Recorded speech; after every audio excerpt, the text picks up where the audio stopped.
May lumalabas ngayon na balita mula mismo sa Israel na nakakabahala na.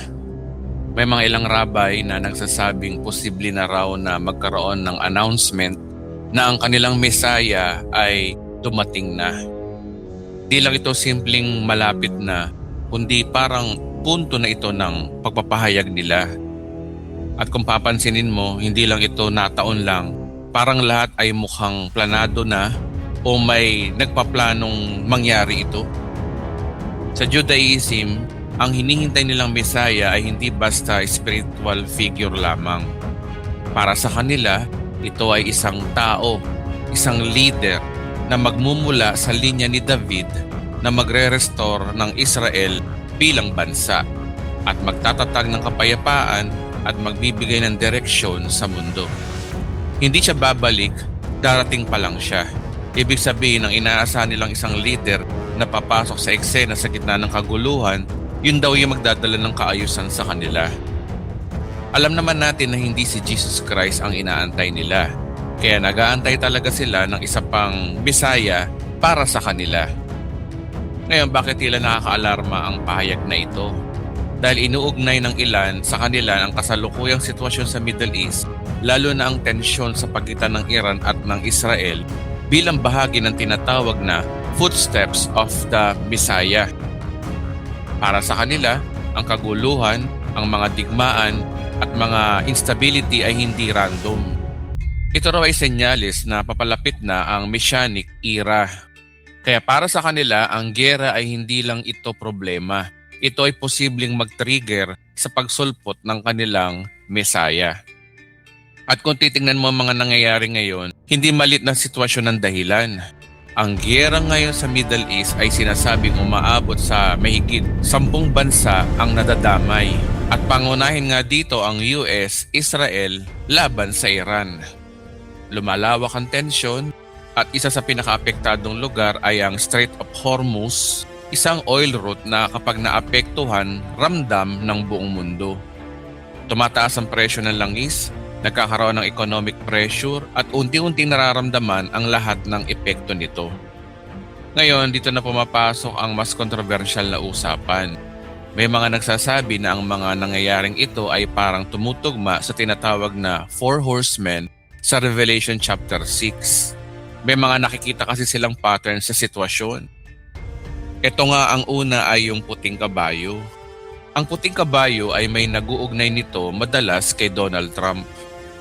Kung babalikan mo ang history, siya ay parang naging mukha ng Abraham Accords, isang kasunduan para sa kapayapaan sa pagitan ng Israel at ilang bansa sa Middle East. Historically, tinawag pa siya ng ilan bilang Prince of Peace at binigyan ng menorah, at may mga tumatawag pa sa kanya bilang modern-day Cyrus figure. At maraming beses na siya ay laging nangunguna sa usaping kapayapaan at isa nga dito ay nangyaring Board of Peace kamakailan lamang. Kaya para sa iba, parang tumutugma siya sa larawan ng Antikristo na magdadala ng kapayapaan palagi sa isyu ng mundo, partikular sa Middle East. Pero hindi doon nagtatapos ang obserbasyon nila.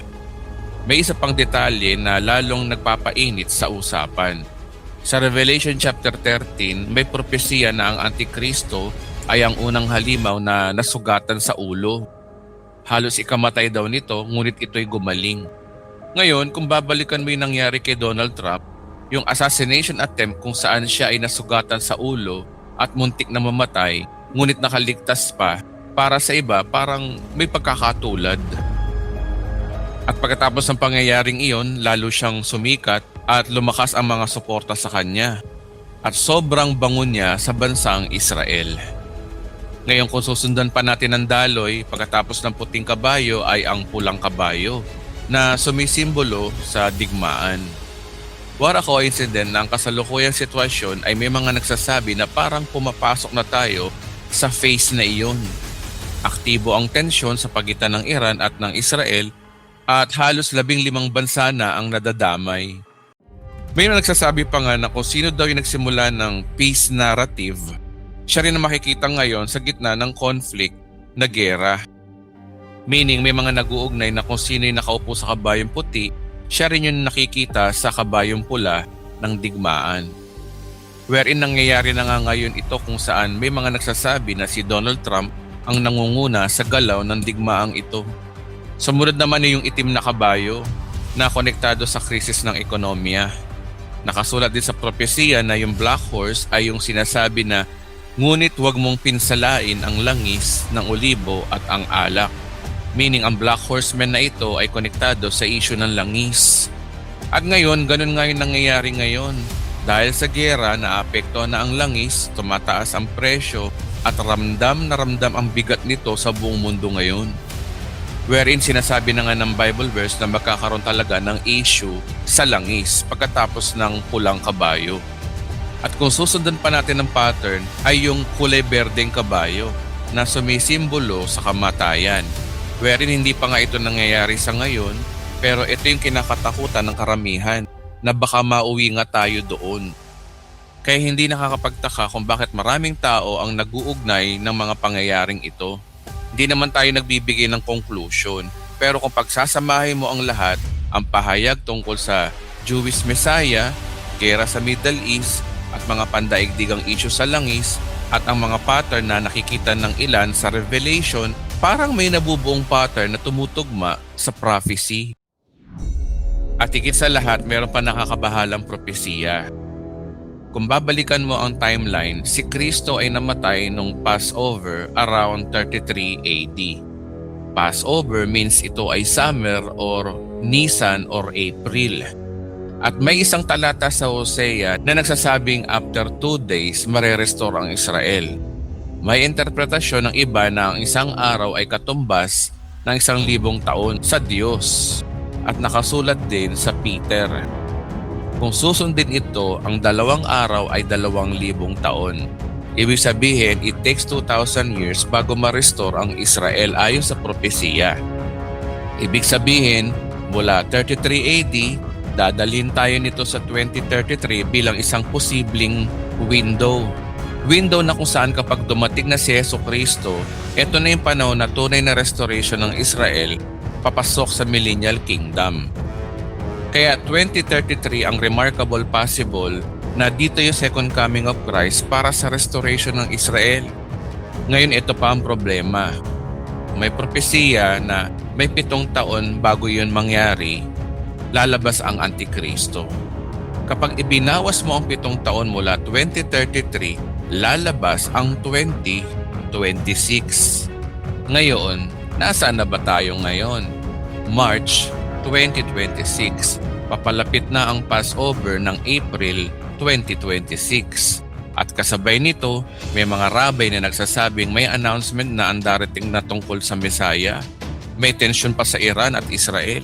May epekto pa sa global economy. At may mga nagsasabing para nagsisimula na ang pattern na matagal nang binabanggit ng mga kasulatan. Ngayon ang tanong, nagkataon lang ba ang lahat ng ito? Hindi natin sinasabi na ito na yon.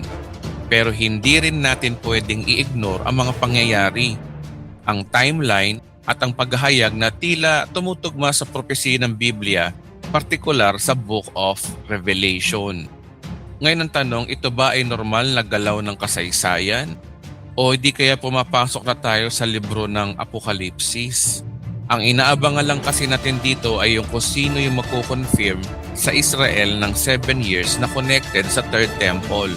At kapag nangyari yun, baka eto na nga yun, ang 7 years Jacob's trouble.